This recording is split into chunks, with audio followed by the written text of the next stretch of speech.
West Indies A won the toss and decided to bat first.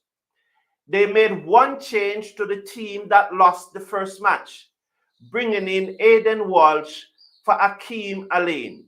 So the West Indies playing 11 read Athanase Charles Fletcher, Chase, who seems to be preparing to bat at number 4 in the T20 World Cup, Carty, Paul, Walsh, Ford, Motie, McCoy, and Thomas.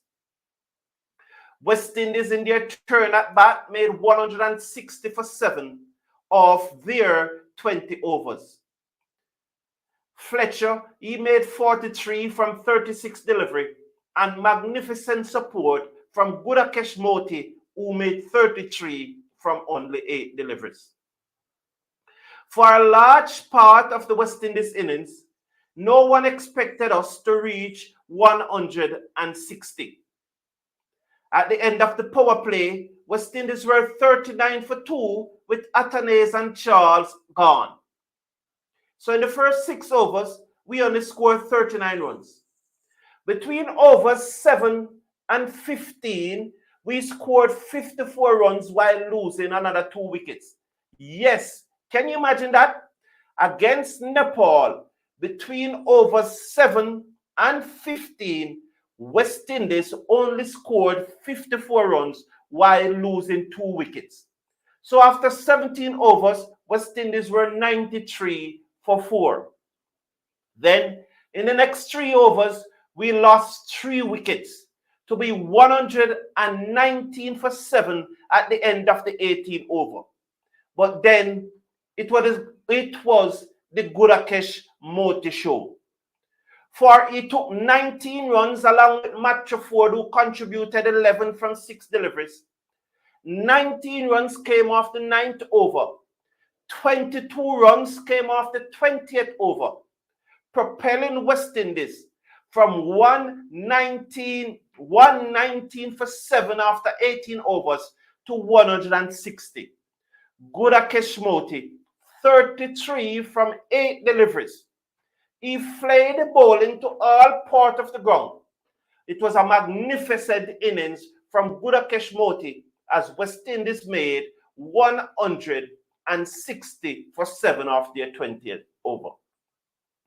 When Nepal batted, they got off to a good start in the first 2 overs, but they were restricted to 150 for 9 of their 20 over, with Rohit Paudel scoring 71 of 48 deliveries. Now, the first over of the Nepal innings was bowled by Matthew Ford, and it went for 10. McCoy came on for the second over and bowled a decent over. It only went for 2. So after 2 overs, there were 12 without loss. But in the 4th over, the batsman who was going so well, Lokesh Bam, he pulled away from the stump to give himself room to hit one over the offside. McCoy followed him. And somehow he seemed to cramp up.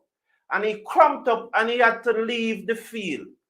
And 2 balls later, his opening partner, Paudel, went caught by Charles of McCoy. So West Indies getting the first wicket in the 4th over. Paudel gone, caught by Charles of McCoy, and they were 19 for 1 after 3.4 overs. In the very next over, bowled by Oshane Thomas, which was the 5th over of the Nepal innings, he got the number 3 batsman out, Anil Shah, who's the wicketkeeper, caught behind. To be honest and to be fair, I think that Shah is still icing his shoulder because the ball gave his shoulder a good whack.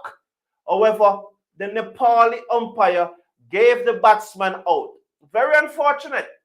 There was also an unfortunate incident following the dismissal when Oshane Thomas sent the batsman off the field. I believe the ICC will have something to say about that because it is quite clear in the code. You can banter the batsman as much as possible when he's at the crease, but once he got out, the bantering should stop. And I never liked the idea of Oshane Thomas sending the batsman off when he got out. No, but so at that stage, Nepal were 23 for 2.